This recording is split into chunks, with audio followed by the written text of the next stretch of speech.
Hey guys, Timmy here with an update from my build guide for lighting out Deadeye.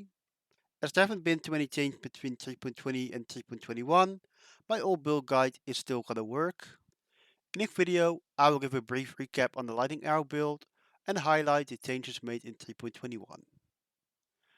I do have to mention that lighting arrow Deadeye can be a bit squishy, so I have a few different trees on the POB depending on how squishy you want to make the character. This build uses lightning arrow for clearing, and you can either use storm ray totems or barrage for your single target. Your links will be lightning arrow, Trinity, element to damage with attacks, inspiration, mirage archer, and increase critical strikes or increase critical damage. And you can either use barrage, element to damage with attacks, inspiration, added cold damage, increase critical damage, Trinity, or storm rain, Ballista Totem, Focus Ballista, Element to damage with attacks, multiple totems, increase critical damage. If you want to, you can also replace Focus Ballista with added cold damage. Until level 85-ish, you want to go non-crit with either Imperial or Ticket Bow. After you transition to crit, you want to go for a Spine Bow, but you can still use your Imperial or Ticket Bow for a while. For leveling, you want to go with Caustic Arrow, Mirage Archer, Pierce, Sharpnel Ballista, Faster Attacks, Pierce. As a side note, I will be using momentum support to see if it's possible to turn your ballistas into Gatling guns.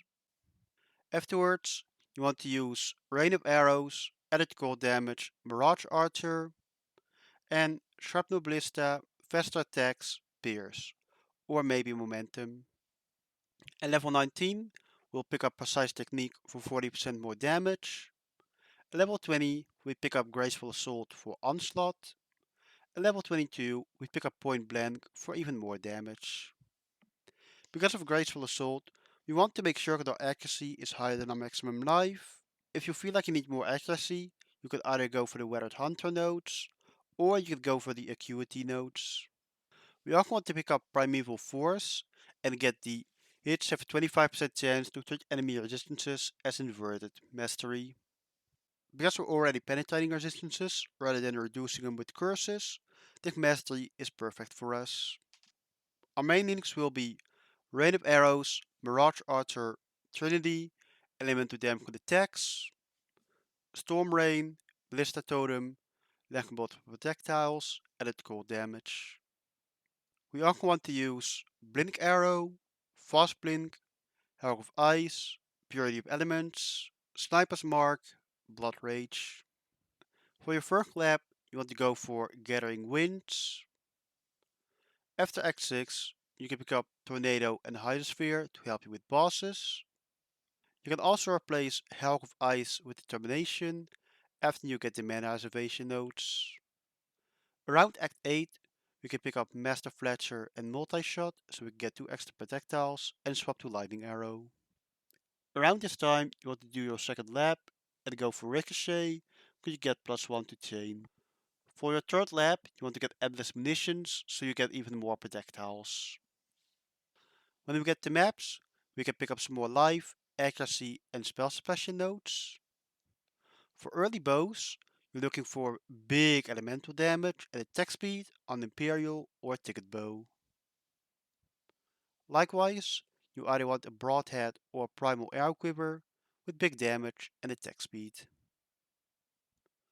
Because we already got +4 projectiles, we don't care too much about getting a +1 on our bow or quiver. For body armor, you want to get a Zodiac Letter early on, with high evasion, spell suppression, life, and resistances. Later on, you can swap to a higher Reach Ire for extra damage and suppression. For your helmet, you either want to get an Ascendancy mark, or you want to get a rare helmet with Turquoise Socket spells when you focus. In this, you want to put Hydrosphere, Sniper's Mark, Tornado, Innervate.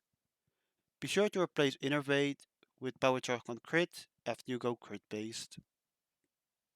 On rings and amulets, you want to get non-channeling skills have minus total mana cost, and either resistances or attributes.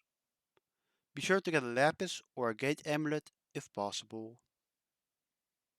Alternatively, you can also use the taming for extra damage. On your gloves and boots, you want to get spell suppression, resistances, and attributes. Additionally, if you can craft movement speed and onslaught on your boots, you can also get rid of graceful assault and save 3 points on the skill tree. For your belt, you can either get a stitching device or a heavy belt. After you swap to crit, you want to get a spine bow and can have a pretty high base critical chance. Later on, we can also get a lionized fall jewel, with making sure that modifiers to melee weapons apply to our bows instead. As such, we can take critical strike chance and multiplier for claws and daggers, which will now apply to our bow instead. We can also use a large thread of hope for elemental damage, +2 projectiles, and extra critical chance. I do have to mention that you don't have to play Lightning Out the whole way. You can also swap to Tornado Shot if you want to at any point.